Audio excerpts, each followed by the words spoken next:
Imagina você cair no meio da empresa como um QA e simplesmente não saber o que fazer, não saber qual que é o próximo passo, não saber qual que é o seu objetivo pelo simples motivo que você é o único QA da empresa ou porque você não tem ninguém para te gerenciar. Pois é, galera, isso pode acontecer muito dentro da área de QA, porém, fiquem tranquilos que eu tô aqui para mostrar para vocês como que você pode chegar numa empresa, se apresentar, criar um planejamento, né, do que você vai fazer dentro da empresa, qual vai ser o planejamento, o que você tem que apresentar para eles, e ainda por cima, como você pode apresentar isso para os seus chefes, para garantir que eles vão entender o que você faz e vão curtir o que você faz. Além disso, isso vai te dar um norte para você saber qual que é o próximo caminho que você tem que seguir quando você estiver dentro de uma empresa.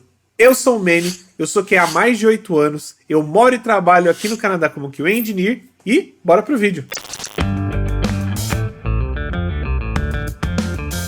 Então tá, time, vamos lá, eu já dei aí a situação para vocês, eu já contextualizei, mas vamos tentar relembrar aqui. Então imagina que você está iniciando como QA, às vezes você é um QA Júnior, ou às vezes você é um QA que tem pouca experiência e você vai trabalhar numa empresa e você é o único QA dessa empresa. Então, essa empresa ela não tinha nenhum processo de qualidade, ou mais comum, às vezes essa empresa não trabalha com processos de qualidades atualizados, ou até mesmo de uma forma que caiba bem. Lembrando que, eu quero deixar 2 comentários aqui. Eu estou considerando empresas que estão utilizando o processo ágil, tá bom? Então, empresas que utilizam metodologia ágil, então eu estou pensando aí em squads, né, nos times, em sprints, nos eventos, então nas reuniões, né, como por exemplo planning, grooming, refinement, essas coisas, daily. Então eu estou pensando em tudo voltado ao Scrum, tá? Mas focando ao Scrum ou metodologias ágeis no geral. E além disso, eu estou utilizando experiência própria, ok? Então já sim, muitas vezes, a maioria das vezes eu entrei em times onde eu era o único QA, ou às vezes simplesmente você tinha um gerente ali que ele não era QA nem nada disso, ele era um desenvolvedor, ou ele, sei lá, qualquer coisa do tipo, ou ele é o coordenador de desenvolvimento, coordenador de engenharia, mas não era bem um QA. Então, atualmente eu sei lidar com isso, mas quando eu comecei eu não sabia também. Então é justamente isso que eu quero pontuar pra vocês entenderem que eu tô colocando aqui a minha experiência e o que eu faria se eu estivesse nessa situação. E o mais interessante é que essa última empresa que eu entrei, eu justamente estava nessa situação, eu fui o primeiro QA da empresa. Justamente porque é uma startup, ela é relativamente pequena, então é assim que funciona. Você vai ter que instaurar todo o processo de qualidade ali dentro da empresa, beleza? Então tá, eu vou falar aqui em forma de lista para que vocês possam seguir. Não necessariamente isso daqui tem que ocorrer nessa sequência de lista, porém é interessante que vocês levem todos os pontos em consideração. Por que eu digo que não é para vocês seguirem necessariamente ponto a ponto? Porque empresas e empresas, certo? Então, às vezes você está trabalhando numa empresa que seja mais interessante seguir um dos tópicos que estão lá por último primeiro e depois seguir os tópicos que estão em primeiro. Sei lá, tá? Então não leve isso como se fosse um passo a passo, mas sim como se fossem instruções para cada um dos tópicos, tá bom? Então, galera, vamos imaginar aí, você entrou e agora você tá com um produto novo, você precisa entender esse produto novo. Obviamente, às vezes você tá trabalhando numa squad, né, num time que você tá trabalhando em uma feature específica de um sistema inteiro. Porém, a primeira coisa que eu diria para você aprender é entenda como o produto funciona o mais rápido possível.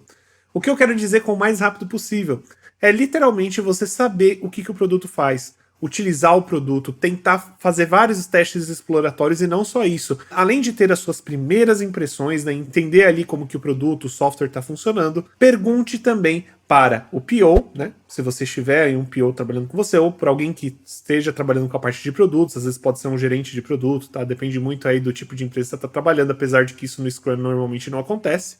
Mas tente falar com o time de produto, tente reconhecer e entender o time de produto e entender quais são as features, as principais features, onde o sistema começou, onde o sistema está e para onde o sistema está indo.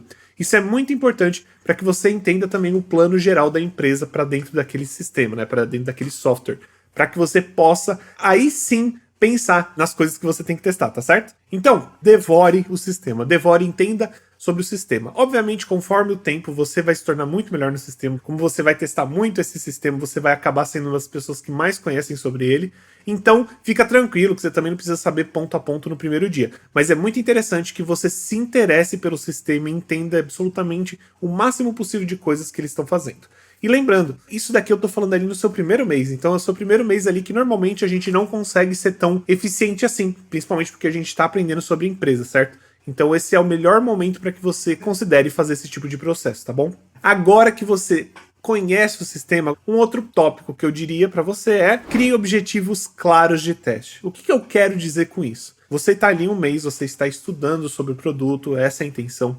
E a gente está considerando aqui que não tem ninguém que trabalhe com QA, que trabalhe com qualidade. Então o que você vai fazer? Você vai criar uma estratégia onde você vai deixar o seu objetivo pessoal para o próximo quarter. O que eu quero dizer para o próximo quarter são para os próximos 3 meses, tá bom? O quarter é como se você dividisse o ano em 4 vezes, então são de 3 em 3 meses é um quarter, tá bom? Então você ter essa visão aí do próximo quarter, né, dos próximos 3 meses, do que você quer testar, em quanto tempo você vai demorar para testar isso e qual tipo de cobertura você quer fazer. Então, por exemplo, vamos imaginar aí que a gente está trabalhando com uma feature de login. A gente está então trabalhando no time de um e-commerce e o seu time ele cuida da parte de autenticação, a parte de login, tá bom? E o que acontece? Aí você vai fazer assim, ó, então, ó, nesse primeiro mês, eu quero realizar testes exploratórios e conhecer o máximo possível. Perfeito, você fez isso. Aí agora você tem que planejar dentro dos próximos 3 meses que tipo de cobertura você quer fazer. Então, por exemplo, você fala assim, a gente vai testar a feature de autenticação e também a gente também vai testar a parte de permissionamento. E aí você vai criar os testes para a parte de permissionamento. Literalmente criar os casos de teste, criar os cenários de teste ali para aquela feature. Justamente porque ela seria a parte mais importante ali do seu sistema. E aí você vai fazer um planejamento de, por exemplo, você pode pensar assim, ó, eu preciso testar todos esses cenários, certo? Eu preciso testar esses fluxos principais. Então, por exemplo, se eu acesso com um admin, ele vai conseguir fazer XYZ. Se eu logar com um usuário comum, um usuário normal, um cliente, ele vai ter que ter acesso ao carrinho, à galeria de produtos. Então é isso que ele vai ter acesso. Um administrador, ele vai ter acesso aí a conseguir colocar e remover produtos, né, alterar preços. Ou até mesmo, às vezes vai ter um administrador mais baixo, sei lá, ele vai ser, por exemplo, o moderador ali do e-commerce, e ele não consegue alterar os preços, ele só consegue colocar e remover produtos. Então esse é o tipo de permissionamento. Então você vai criar ali uma camada de teste para cada um desses.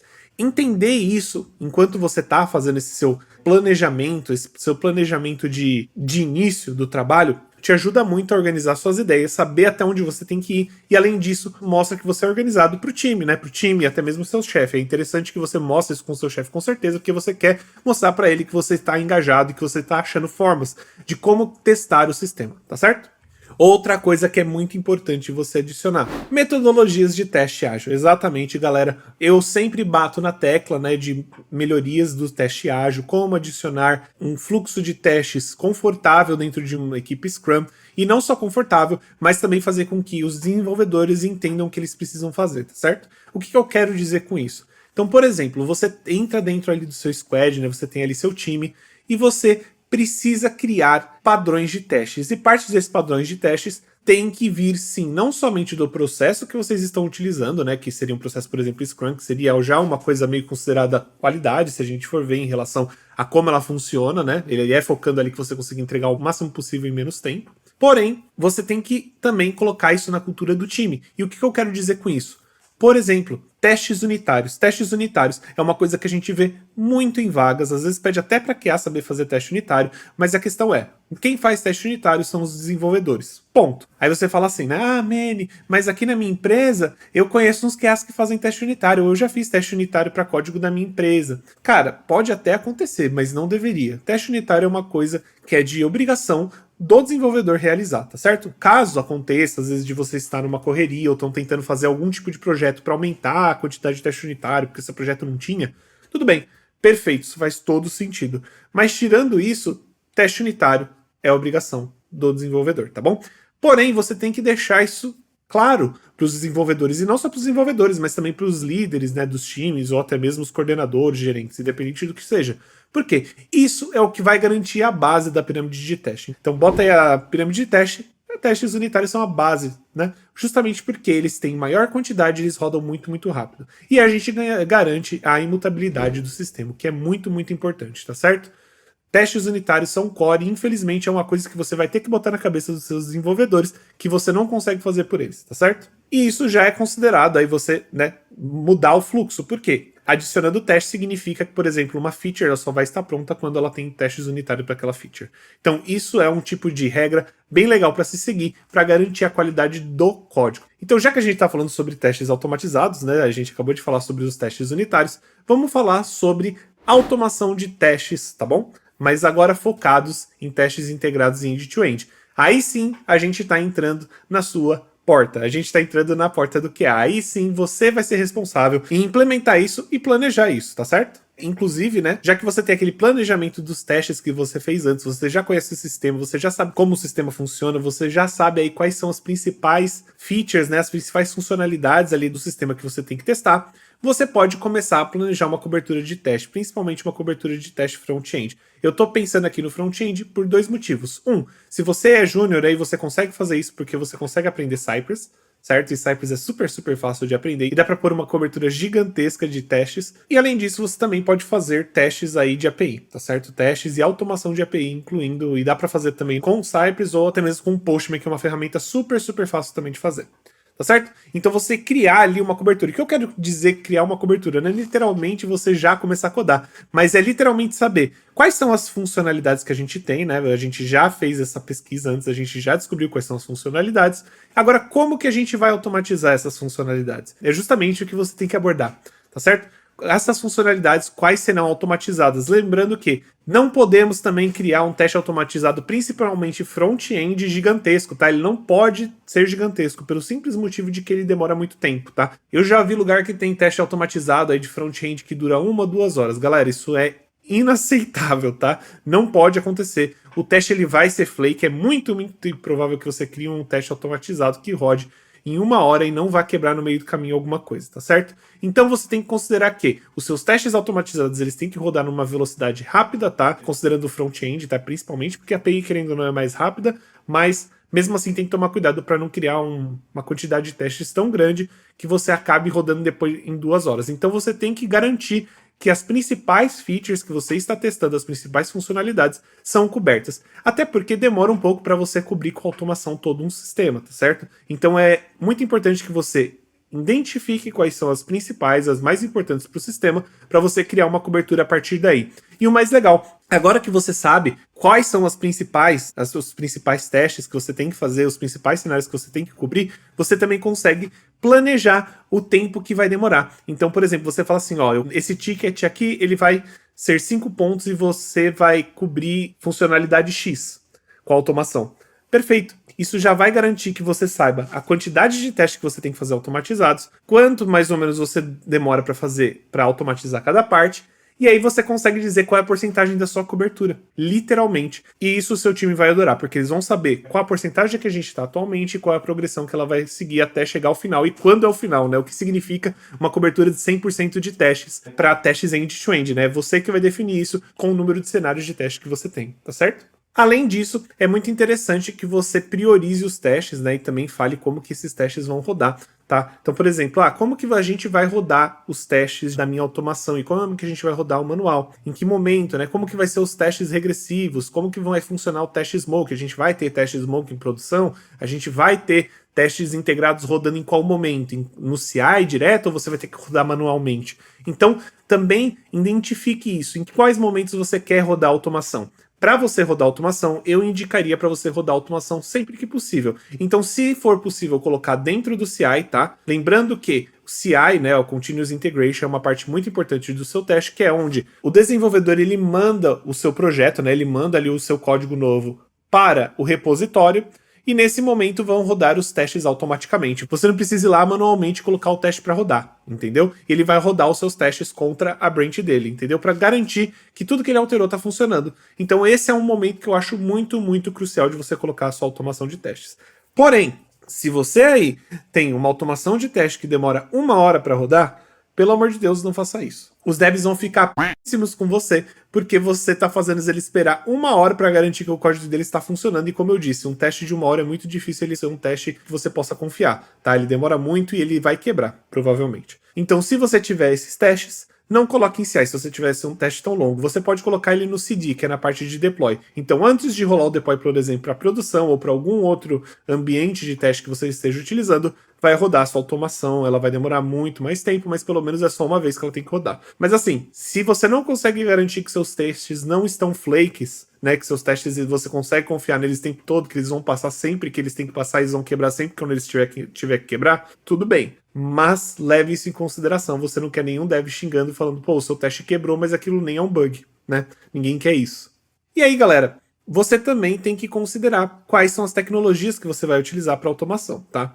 Óbvio, leve em consideração as tecnologias que já estão dentro do seu time. Então, por exemplo, se o seu time está trabalhando com Java, tá? E só Java, eles só trabalham com Java, fazer uma automação em outra linguagem funciona? Funciona, mas eu acho melhor que você faça em Java, porque caso um dia um desenvolvedor precise te ajudar de alguma forma, ou você precise passar uma parte da parte de criação de automação para um desenvolvedor, ele vai conseguir fazer isso de jeito muito mais fácil, tá? E olha que eu tô falando isso com muita dor no coração, porque eu não considero Java a linguagem mais legal de se fazer. Porém, se seu time todo tá utilizando Java, por que raios você vai utilizar outra linguagem a não ser Java? A não ser que você queira muito usar, por exemplo, uma ferramenta específica, por exemplo, Cypress, que só funciona em JavaScript, tá bom? Porém, considere isso. Se o seu time já tem uma linguagem fixa, utilize aquela linguagem de preferências, a não ser que você não consiga tancar e, às vezes, por exemplo, que o seu time esteja também ok que você faça isso, tá bom? É melhor do outro jeito, mas desse jeito também funciona, né? Já aconteceu em outras empresas que eu trabalhei, e é isso aí. Outra coisa. Então, por exemplo, se você agora tem um time que trabalha com Java, mas eles trabalham com front-end também, né? Tem um pessoal que trabalha com JavaScript, aí tá tudo bem. Você pode sim utilizar, né, tecnologias que usam JavaScript. Que no caso foi inclusive o caso da empresa que eu estou trabalhando. A gente trabalha com Ruby, tá certo? Então no back-end, no front-end a gente trabalha com React, então a gente aí tem JavaScript, a gente não usa TypeScript. Qual era a ferramenta que eu queria usar? A ferramenta que eu queria usar era Playwright com TypeScript, que era justamente o que eu queria estudar mais. Porém, eu sentei e vi, a gente não usa TypeScript para começar, a gente só usa JavaScript. Apesar de ser TypeScript e JavaScript ser muito parecido, a gente preferiu não criar essa barreira entre mim e os desenvolvedores que estão trabalhando ali com JavaScript. Então, eu considerei fazer em JavaScript. Eu também considerei em Ruby, porém, o Playwright ele não aceita oficialmente o Ruby, tá, para trabalhar. Dá para você fazer com Ruby, tem umas gambiarra ali, tem umas bibliotecas que o pessoal da comunidade Ruby tá trabalhando, mas não é oficial do Playwright. Então, eu tinha ou JavaScript ou nenhuma outra, porque todas as outras linguagens não estavam sendo utilizadas pela minha empresa. Então, eu optei pelo JavaScript mesmo eu sabendo que TypeScript seria melhor, seria mais divertido e eu ia gostar mais. Então, isso não é sobre você, isso é sobre o que é melhor para a empresa. Isso não necessariamente precisa ser uma verdade para qualquer lugar, porém, é muito importante que você leve em consideração isso sim. E time, depois disso, o que você vai fazer? Você vai literalmente criar um documento falando então sobre os objetivos que você traçou, sobre os cenários de testes mais importantes da feature que você está trabalhando, sobre como você vai implementar os testes manuais dentro de um time, sobre como você vai arrumar a cultura, ajudar a arrumar a cultura, arrumar não, né? Acho que é uma palavra meio ruim, mas como você vai ajudar a melhorar a cultura de qualidade dentro do seu time com os desenvolvedores. Você vai colocar nesse documento como que você vai utilizar a automação e qual é a cobertura que ela vai ter daqui um quarter, ou daqui um mês, ou daqui 2 meses. Você vai conseguir medir isso e você vai conseguir também falar para ele qual que é a linguagem, né, qual que é a tecnologia que você considera melhor para esse objetivo, para esse projeto, tá certo? Tudo isso você vai entregar ali, vai mostrar para o seu coordenador, seja o seu gerente ou o diretor, independente de quem esteja acima de você, ou o seu líder, tanto faz, e vai falar assim, é assim que eu penso. O seu líder ele vai ler, ele vai entender, óbvio, faça uma apresentação bem legal para ele, tente convencer ele dos pontos que você acha melhor, é claro, e ele vai te ajudar numa decisão melhor, tá certo? Ele provavelmente vai querer dar um pitaco ou outro, isso é normal, mas você tem que aceitar, ele é seu líder e ele também sabe de outras coisas que às vezes você não sabe. Principalmente com uma pessoa que está chegando agora. E além disso, para você criar esse documento, pergunte muito e entenda como que tá tudo, tá? Não vai criar ideias aí malucas na sua cabeça e querer implementar na sua empresa, que isso não vai acontecer. Você tem que colocar as suas expectativas juntos com a realidade da empresa que você está trabalhando. Não adianta querer transformar a sua empresa do zero e fazê-la ter a melhor cultura de qualidade do mundo, porque você não vai conseguir fazer isso em um mês, muito menos se for uma empresa que já tem uma cultura de qualidade meio ruim, tá certo? Então não se frustre. Tente levar as expectativas conforme o que você vê na sua empresa, tá bom? E você vai entregar isso e colocar esse cronograma na mão do seu líder. Se ele achar algum problema, vocês vão tentar achar um meio termo, né? Achar um acordo. E com isso eles vão se sentir muito mais confortáveis. E eles vão ver que você está entrando lá com um objetivo.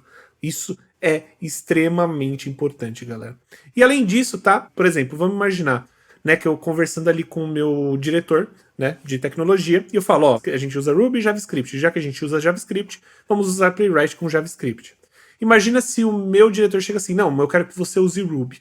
Eu vou falar, olha, é complicado porque a gente vai ter que utilizar outra ferramenta. Essa ferramenta, por exemplo, é o Selenium e Capybara, não é uma ferramenta que é tão mais nova, ela tem atrasos, né, em relação à tecnologia. Cypress e Playwright é uma tecnologia muito melhor atualmente, né, uma tecnologia que é conhecida por ser mais rápida e mais fácil de implementar. Então, você tem que também saber sobre o que você está falando, né, você tem que entender sobre as coisas que você está propondo para ele, justamente porque se ele te trouxer aí e falar assim, ah, não, então vamos fazer desse jeito. Você vai ter que saber levar aí o seu gerente e fazer com que ele tenda a escolher mais a sua solução. Você tem que dar motivos para ele escolher a sua solução, tá? Ele não vai simplesmente largar esse osso porque você falou. Você tem que mostrar para ele que vale a pena, tá certo? Então, time, era isso que eu queria passar pra vocês. Eu espero que vocês tenham gostado desse vídeo. Se vocês gostaram, por favor, deixa o like e se inscreva. A gente traz vídeo todo dia aqui. Inclusive, eu também tô fazendo lives. Eu vou fazer lives, inclusive, até o final de dezembro, mais ou menos. Então, eu espero que vocês gostem, apareçam. Eu super adoro conversar com vocês e tirar dúvidas. E se você ficar com qualquer dúvida sobre esse vídeo ou qualquer outra coisa, pode deixar aí nos comentários que a gente sempre responde todo mundo, tá certo? Se você conhecer alguém também que tá nessa situação que eu comentei, compartilha com ela, porque eu tenho certeza que esse vídeo vai ajudar ela a tomar algumas decisões aí no início de carreira, ou no início de um projeto, ou no início da empresa, tá certo? Então, time, eu espero que vocês tenham um ótimo dia e tchau, tchau!